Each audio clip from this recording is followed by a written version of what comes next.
Avec camarades, vidéo matinale. Enfin, c'est une vidéo matinale, c'est parce que je la tourne le matin. Là, vous entendez le bruit de là derrière du café. Pas du café. Non, je me fais mon café tout le matin, c'est une catastrophe. Donc, il fallait que je me positionne. Il y a la guerre en Israël. Je voulais répondre avant, je vous ai dit que j'ai été obligé de répondre à l'actu. Voilà. Il fallait que je me positionne.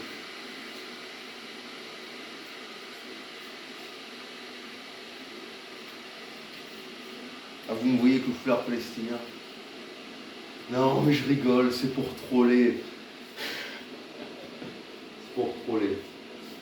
Évidemment, je soutiens Israël. Donc vous allez me dire, ouais, attends, avec tout ce qui s'est passé, bordel, Zakin et sa trahison, tout ce qui s'est passé avec BTA, l'autre gros con de la LDJ qui était en bon terme avec moi, qui a repris les conneries de Zakin alors que lui et moi on était dans les meilleurs termes et qui m'a trahi sans même me parler avant. Toutes les associations juives qui me traitent de nazi, vous allez me dire, t'es encore avec eux, t'es encore avec eux. Et oui, attendez, une minute.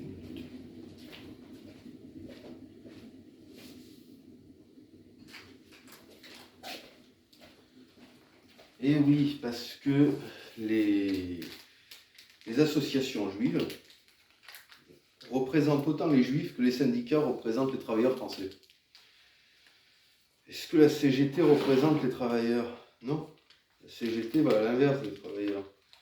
La CGT l'encourage aux migrants, à l'immigration massive qui fait perdre le travail aux travailleurs français.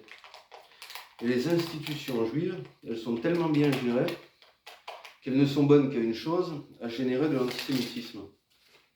Attendez, je n'ai pas fini.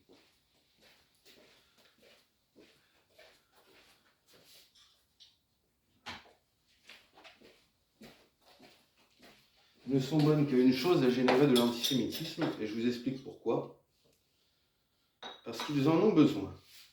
Ils en ont besoin, parce que si il n'y avait pas d'antisémites, l'antisémitisme, c'est une espèce en voie de disparition.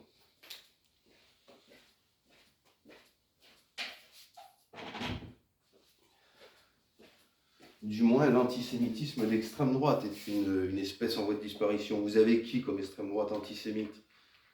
Soral et les 4 cloportes qui lui restent, Benedetti et peut-être une vingtaine de dégénérés qui le suivent, Jérôme Bourbon et les 10 personnes qui lisent encore Rivarol, ça représente rien.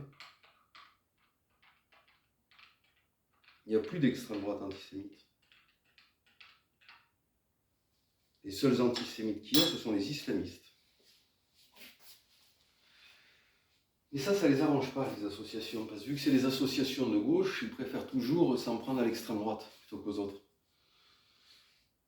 Donc pour eux, il leur faut toujours inventer un risque antisémite venant de l'extrême droite. Mais c'est simplement fait pour... c'est un business. Les associations juives sont malheureusement le pire ennemi de la communauté juive. La communauté juive est très mal représentée par ces associations, hein, comme toutes les communautés d'ailleurs, il n'y a pas que.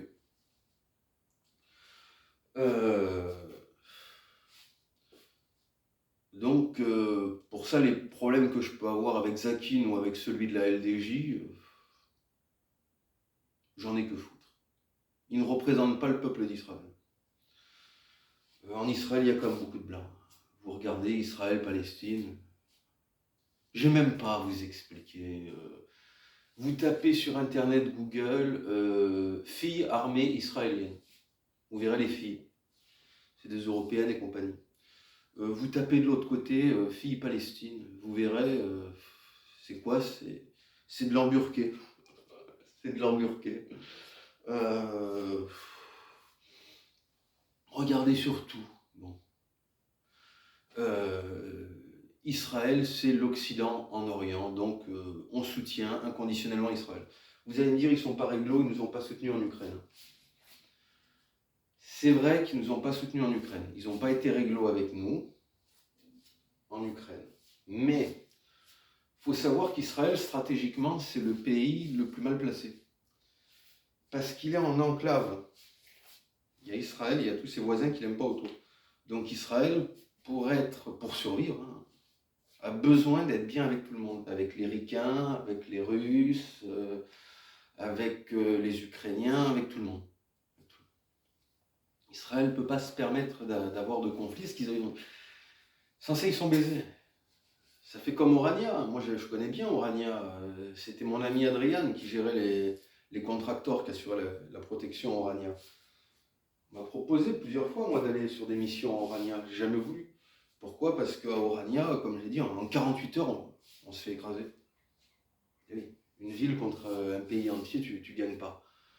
Israël et les mecs d'Orania, d'ailleurs, ils ont été obligés, si tu regardes les chefs d'Orania et même les chefs de la WB, de passer des alliances avec les Africains. Israël, c'est la même situation. Israël, ils sont obligés d'être bien avec tout le monde. Parce que géographiquement, s'ils n'ont pas de soutien international, ils sont morts en 48 heures. Donc bon. Voilà, puis de toute façon, même le gouvernement d'Israël, c'est une chose, et puis le peuple en est une autre. Puis Unité Blanche, c'est quoi? C'est les Blancs. Unité Blanche, c'est le parti des Blancs. On a toujours soutenu tous les Blancs partout où ils sont, où qu'ils sont. Donc c'est tout à fait normal qu'on soutienne Israël, vu qu'Israël c'est comme un pays majoritairement blanc. Voilà. Donc soutien total et inconditionnel à Israël. Je vais dire petit message à ceux qui regardent. Si y a besoin de contracteurs, il y a moi, il y a une bonne équipe avec moi. On n'est pas nombreux, mais j'en ai quelques-uns qui sont bons. Moi, justement, je recherche à reprendre du service. Évidemment, je demande deux choses. Hein. Le salaire, mais il ne m'intéresse pas trop le salaire. C'est pas tant le salaire qui m'intéresse que des papiers, surtout. Papiers avec asile politique, on ne m'extrade pas. Si vous extradez pas, vous êtes d'accord à me prendre... Je suis volontaire pour un contrat. Je suis volontaire et j'ai une bonne petite équipe. Comme j'avais fait la brigade française pour le régiment Azov en Ukraine, on pourrait monter une petite brigade pour Israël. Il n'y a pas de problème. On peut compter sur moi en cas de besoin. Qu'est-ce que je voulais dire d'autre? Oui, donc expliquer quand même cette guerre. Il faut quand même que j'explique cette guerre. Mais les palos l'ont cherché. Il ne se passait rien. Parce qu'il ne se passait rien. Ils viennent, ils font une attaque sur des civils. Ils attaquent des civils, évidemment. Israël riposte et se défend. Qu'est-ce qu'ils font les autres après? Ils vont chialer partout. Ah, ils nous ont encerclés. Ah, ils nous foutent sous embargo. Ah, on se fait bombarder la gueule. Oui, ça, c'est comme dans la rue. Dans la rue, si tu décides d'aller frapper quelqu'un, il y a deux options. Tu as trois options. Ou tu arrives et tu le sèches du premier coup. Bon, tu as gagné. Ou tu tombes sur un lâche qui part en courant. Ou alors tu tombes sur un type qui riposte. Ben voilà. Quand on ne veut pas recevoir de coups, on n'en donne pas. Dans une baston, on donne des coups et puis on en reçoit. Comme on dit, qu'est-ce qui détermine un vainqueur d'un perdant dans une baston? Eh bien, le gagnant, c'est celui qui a donné le plus de coups et qui en a le moins reçu. Donc, si les palos n'étaient pas allés faire du terrorisme, parce qu'il n'y a pas d'autre mot, s'ils n'étaient pas allés faire du terrorisme sur les Israéliens, ça ne serait pas arrivé.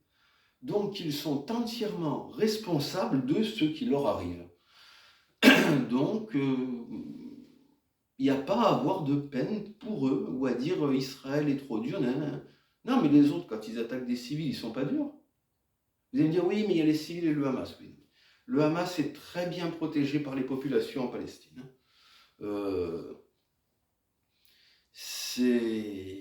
Ça fait très longtemps, ils ont leur réseau et tout, ça fait comme avec les Hezbollah. Donc il n'y a pas à pleurer pour eux. Comme disait Jules César, malheur aux vaincus. Celui qui cherche les coups ne vient pas pleurer s'il les reçoit. Donc la réaction israélienne est totalement légitime. Voilà ce que je voulais dire sur mon analyse de la guerre. Il serait temps que je boive mon café avant qu'il soit froid. Donc, qu'est-ce que je voulais dire? Voilà. Soutien total à Israël. Avec camarades.